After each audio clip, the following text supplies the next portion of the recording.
आनंदी या मालिकेच्या येणाऱ्या जबरदस्त भागामध्ये प्रेक्षकांनो आता मात्र युगंधरने लग्न करायचा तर निर्णय घेतलेलाच आहे, पण त्याचसोबत अजून दोन मोठे निर्णय घेतलेत आणि एकाच वेळेला विद्याधर आणि शलाका या दोघांची आता मात्र खूप मोठी कोंडी करून ठेवलेली आहे। युगंधरने या सगळ्यामध्ये आनंदीचा जीव तर त्या रात्री वाचवला, पण त्या रात्री घडलेली घटना ज्या वेळेला गावकऱ्यांच्या समोर आले आणि त्याच वेळेला गावकऱ्यांनी सुद्धा आता इकडे आनंदी आणि युगंधर यांची साथ दिले आणि त्यानंतर विद्याधर शलाकाचे काय हाल झालेत, कसं झाले, सगळं सविस्तरपणे पाहूया छोटूसा व्हिडिओ चुकव। प्रेक्षकांनो, आपण पाहिलंय की आनंदीला आता इकडे पूर्णपणे बेशुद्ध करत त्यांनी आता तिला एका कारमधून एका आता अशा खोलीमध्ये नेले आणि तिथे आता आनंदीला तो आता स्वतःच्या मर्जीनुसार जसं हवे तसं वापरण्याचा प्रयत्न करतोय, पण त्याचा आता हा डाव त्याच रात्री इकडे युगंधर तिकडे पोहोचत आता पूर्णपणे फेल करतोय। युगंधर हातामध्ये कोयता घेऊन त्या ठिकाणी पोहोचलेला आणि त्यानंतर मग आता हातामध्ये सुरा घेऊनच युगंधर तिकडे पोहोचल्यावरती तो सांगतोय, खबरदार सोड तिला। आज जर का तू आता हे तिला सोडलं नाहीस ना, तर आता मी विसरून सुद्धा जाईन की तू माझा भाऊ आहेस आणि यानंतर तुला आता कोणत्याही परिस्थितीमध्ये जिवंत सुद्धा आता मी ठेवणार नाहीये, असं म्हणत चिडलेला युगंधर मात्र आता या सगळ्यामध्ये इतका रागावलेला आहे की आता तो खरंच आपल्यावरती सुरा चालवायला कमी करणार नाहीये।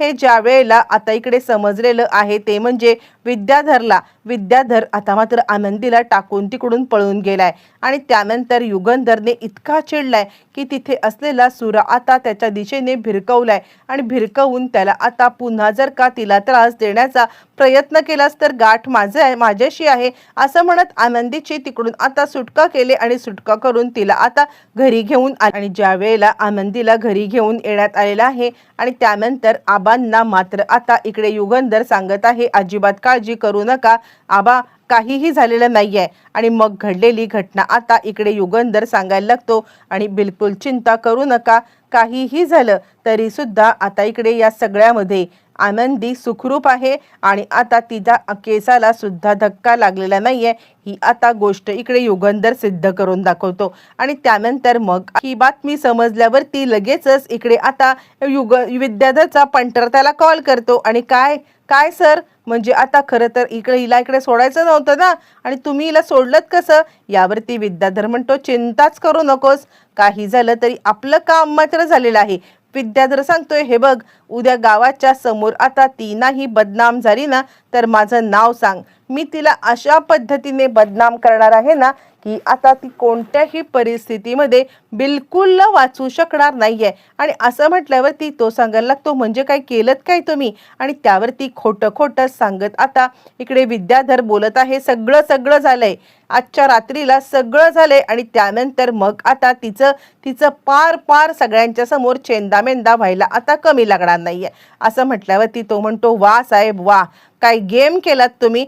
तोपर्यंत युगंधर आबांना सांगतोय, हे बघा, काहीही झालेलं नाहीये, कोणीही काहीही पाहिलेलं नाहीये आणि कोणीही काहीही केलेलं सुद्धा नाहीये, त्यामुळे आता तुम्ही चिंता करायची नाहीये। डायरेक्ट उद्याच्या लग्नाचा बँडबाजा वाजला पाहिजे। मी आता मुलांकडच्यांपर्यंत पण निरोप पाठवलाय की आनंदी सुखरूप आहे आणि तिला काहीही झालेलं नाहीये, तिच्या केसाला धक्का सुद्धा लागलेला नाहीये आणि म्हणूनच आता काही चिंता करू नका, मी आता ताबडतोब आनंदीला काहीही झालं तरी सुखरूप आता आणलेलं आहे। यावरती आबा सांगायला लागतात, पाय धरतात आणि आबा म्हणतात, मालक साहेब, तुमचे जितके आणि जसे आभार मानू ना, खरंच आम्हाला काहीच कळत नाहीये की आता हे सगळे आभार कसे मानायचे, पण तुम्ही खरंच आमच्यासाठी देवता आहात। यावरती युगंधर म्हणतो, नाही आबा, असं काही नाहीये, जे चांगलं आहे ना तेच केलंय, खरं तर माझ्या भावाने हा सगळा प्रकार जो काही केलाय ना, आणि त्यानंतर मग आता मला या सगळ्यामध्ये आता मात्र खूप वाईट वाटतंय। आणि असं म्हणत दुसऱ्या दिवशी लग्नाची सगळी तयारी होते। आबा तरी सुद्धा एकदम उदास आहेत। बरं, तोपर्यंत इकडे आता युगंधरने सगळ्यांच्या समोर आता सांगितलंय की मी कोणत्याही परिस्थितीमध्ये माझ्या भावाला पाठीशी घालणार नाहीये। यांनी आता आबा देशमुख यांची नात तिला आता बाटवण्याचा जो काही प्रयत्न केलाय आणि त्यानंतर या नराधमाला शिक्षाही मिळणारच आणि त्यामुळे आत्ताच्या आत्ता याला इथून घेऊन जा. पण प्रेक्षकांनो, इकडे आता खूपच मोठा भयंकर घाणेरडा खुलासा तिकडे विद्याधर करतो आणि विद्याधर सांगायला लागतो, काय उपयोग आहे या मुलीसोबत लग्न तरी कोण करणार आहे? या मुलीसोबत कोणीही लग्न करणार नाही, कारण काल रात्री आमच्यामध्ये सगळं झालंय. कोणी किती काही बोललं तरी सुद्धा काल रात्री आम्ही दोघं एकत्र आलो होतो. आणि त्यावरती चिडलेला विद्याधर मात्र आता रागारागात त्याच्या दिशेने पहिलं पाऊल टाकत आता त्याच्या खाडकन थोबाडीत देत आता त्याला सांगत आहे, खबरदार काहीही वेड्यासारखं बडबडलास तर. यावरती तो म्हणतो, मला मार, माझा जीव घे, काहीही करण्याचा प्रयत्न कर, पण या वेळेला मी आता खोटं बोलणार नाहीये. मी जे काही सांगतोय ना ते सगळं खरं आहे. आणि म्हणूनच आता या आनंदीच्या सोबत कोण लग्न करते ना तेच मी पाहतो. बघूया कुणाला आता आपली अब्रू प्रिय नाहीये. लगेचच आनंदी सोबत लग्न करणारा मुलगा आता थोडासा गडबडलाय आणि त्यानंतर मग आता युगंधर सांगतो, माझ्यावरती विश्वास नाहीये का तुमचा? हा माणूस खोटारडा आहे. काल रात्री ह्याने काही करायच्या आधीच मी आता इकडे वाचवलं आहे त्या पोरीला. अजिबात चिंता करू नका, तिच्या चारित्र्यावरती संशय घेऊ नका. आणि मुळातच बाकी काही नाहीये, पण ती मुलगी बोलतीये ना, ती मुलगी सगळ्यांच्या समोर सांगते आहे ना की ती आता खरी आहे, तर ती 100% खरी आहे. पण गावकरी एकच चर्चा करायला लागतात आणि मुलाकडची मंडळी, पाहुणे मंडळी सगळी चर्चा करतात, नाही अशा पाठवलेल्या मुलीला आपण आपल्या घरची सून करून द्यायचं, हे कितपत योग्य आहे ते काही नाहीये.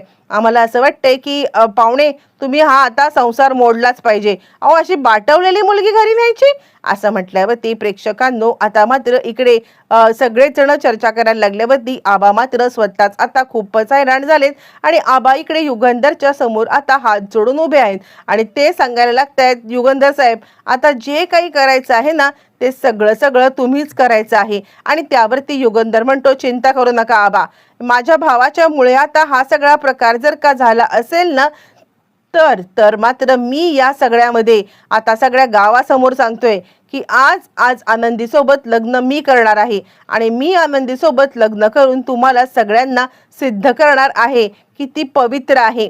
ती जर का सांगत आहे ना तर ती 100% पवित्र असणार, ही गोष्ट मला माहिती आहे. आणि त्यामुळे खबरदार, आजपासून आता इकडे आनंदी युगंधर निंबाळकर हिच्या कॅरेक्टरबद्दल किंवा हिच्या कोणत्याही ह्याच्याबद्दल जर आता तुम्ही चर्चा केलीत तर गाठ माझ्याशी आहे. युगंधरने एकच आता मोठा आवाज उठवत या सगळ्या गोष्टींवरती पडदा तर टाकलेला आहे.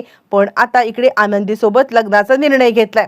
आरती आता आनंदीला विचारते, काय ग आनंदी, मालक साहेबांनी तुझ्यासोबत लग्न करण्याचा निर्णय घेतलाय, हा निर्णय मान्य आहे का तुला? यावरती आनंदी सांगायला लागते, मालक साहेब जे काही घेतील ना तो निर्णय मला आता मान्यच करायला पाहिजे, कारण मालक साहेब ही योग्यच निर्णय घेतील. त्यांनी आबांची अब्रू राखली आहे आणि मला त्यांची अब्रू राखली पाहिजे. त्याच वेळेला युगंधरला बाकी सगळे म्हणायला लागतात, तुम्ही असं काय करताय?